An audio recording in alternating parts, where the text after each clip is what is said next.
On a eu pas mal de questions sur le lien sur les abus financiers, donc ça, on rebondit sur la question du chat. Mm. Voilà, qu'est-ce qu'on peut faire dans ces moments-là? Comment on peut se repositionner lorsqu'il y a de l'abus financier de la part de l'enfant vis-à-vis de ses parents? Oui, oui, et ça revient à la question un peu qu'on avait posée aux avocats hein, sur la question parfois de porter plainte. Hein, donc alors il y a deux réponses parce que quand ils sont mineurs ou majeurs, c'est pas tout à fait pareil. Sur les mineurs, vous pouvez aller récupérer aussi sur leur compte. Vous avez encore procuration sur les comptes, donc vous pouvez faire une action de réparation en votre faveur, éventuellement. C'est un peu plus simple, quoi. Sur les majeurs, s'ils arrivent à vous donc là, je vois 30% du salaire à vous siphonner complètement votre compte bancaire. Une fois que c'est sur leur compte, bah, vous pouvez plus y aller, quoi. Donc là, ça pose la question de la réparation. Quel type, comment?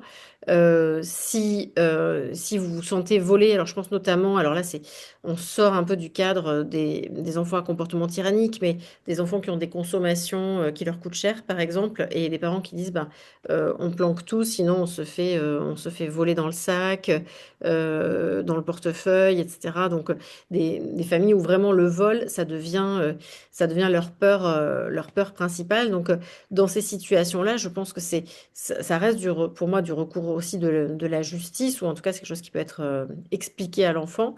Et puis, ça repose aussi parfois la question de l'éloignement, de dire, bah là, nous, ça, on peut plus vivre sous le même toit en ayant la peur de se faire voler. Moi, j'ai des parents comme ça qui disent qu'ils dorment, ils mettent tout dans leur chambre, tout est sous coffre, ils dorment avec les sacs, avec tous les trucs de valeur planqués dans leur chambre, ils ferment à clé. Enfin, ils ont l'impression de ne pas être chez eux, clairement. Donc après, ça peut être de dire, bah là, on peut plus tolérer ça, on va se faire aider, on va t'éloigner, etc.